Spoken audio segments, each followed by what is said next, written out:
आपले सर्वांचे Radiance update या यूट्यूब चॅनलवर स्वागत आहे मित्रांनो. आज आपण व्हिडिओच्या माध्यमातून पवित्र पोर्टलवर 10 जून 2024 रोजी शिक्षक पदभरती संदर्भात अत्यंत महत्त्वाचे प्रसिद्धी पत्रक जे आहे प्रसिद्ध करण्यात आलेले आहे। यामध्ये निवडणूक आयोगाकडून जे मान्यता देखील देण्यात आलेली आहे त्या संदर्भातली महत्त्वाची अपडेट्स असणार आहे आणि आता पुढील राऊंड संदर्भात देखील मान्य आयोग साहेबांनी इथे माहिती दिलेली आहे, त्याची माहिती आज आपण इथे सविस्तर घेणार आहोत।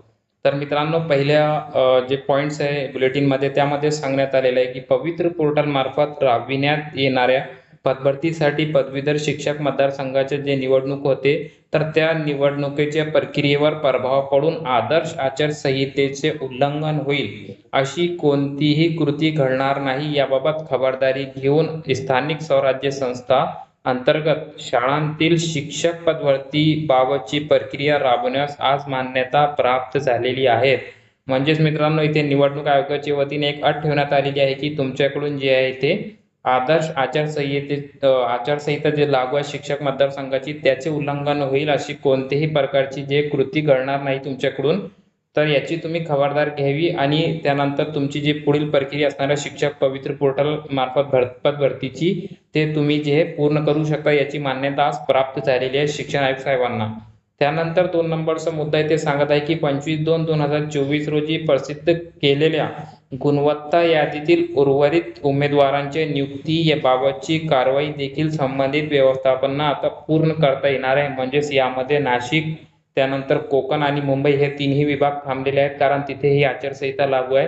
तर या तीनही विभागांना आता त्यांचे कडे आलेले 25/2/2024 रोजीचे यादीतील मधील जे उमेदवार आहेत तर त्या सर्व उमेदवारांची आता नियुक्तीबाबतची समुपदेशन असेल, त्यानंतर त्यांचे डॉक्युमेंट्स असेल, जे काही तपासणी असतील ते करता येणार आहे आणि त्या उमेदवारांना शिफारसपात्र उमेदवारांना इथे नियुक्ती देण्यासंदर्भातली कारवाई आता करण्यास मान्यता इथे देण्यात आलेली आहे।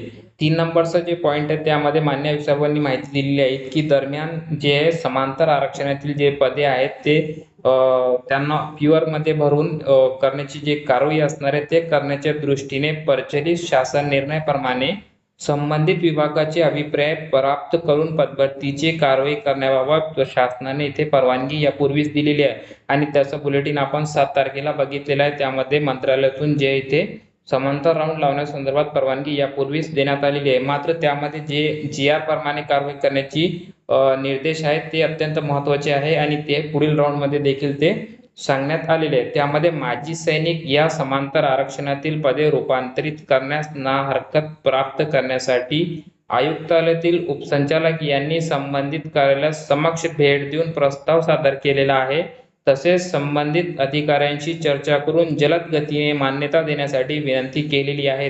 म्हणजेच मित्रांनो, जे काही प्रचलित शासन निर्णय असतील त्यामध्ये जे काही तरतुदी असतील त्यानुसार संबंधित विभागाचे रिमार्क्स इथे मागून संबंधित प्रस्तावावर कारवाई करण्यात येणार आहे। त्याला अनुसरून जे शिक्षण आयोग कार्यालयातील जे उपसंचालक आहेत तर यांनी स्वतःहून तिथे प्रत्यक्ष भेट दिलेली आहे संबंधित कार्यालयास आणि तिथे प्रस्ताव सादर केलेला आहे आणि अधिकाऱ्यांशी चर्चा केलेली आहे कारण त्यांना लवकरात लवकर त्यांचा रिमार्क्स हवा आहे तरच ते पुढील जे कारवाई आहे त्यांना करता येणार आहे। आता समांतर आरक्षणाबाबतची कारवाई पूर्ण झाल्यानंतर स्थानिक स्वराज्य संस्था अंतर्गत शाळेतील शिक्षक पदभरतीची व्यवस्थापन न्याय सर्वसाधारण गुणवत्ता यादी प्रसिद्ध करण्यात येईल।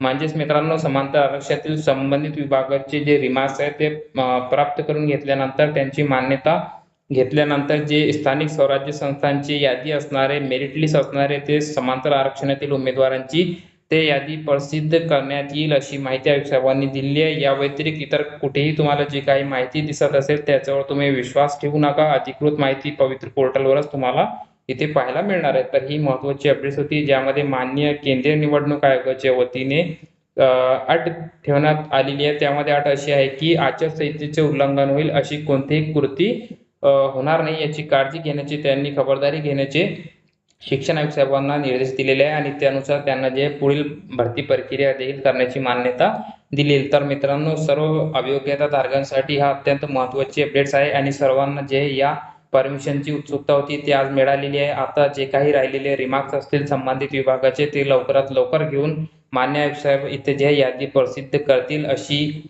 आता जे ते शक्यता असेल किंवा अशी एका प्रकारे निर्णय झाल्याचा आपल्याला इथे या बुलेटिनच्या माध्यमातून समजले आहे। तर मित्रांनो, ही महत्त्वाची अपडेट्स होती जिची सविस्तर माहिती आज आपण इथे घेतलेली आहे।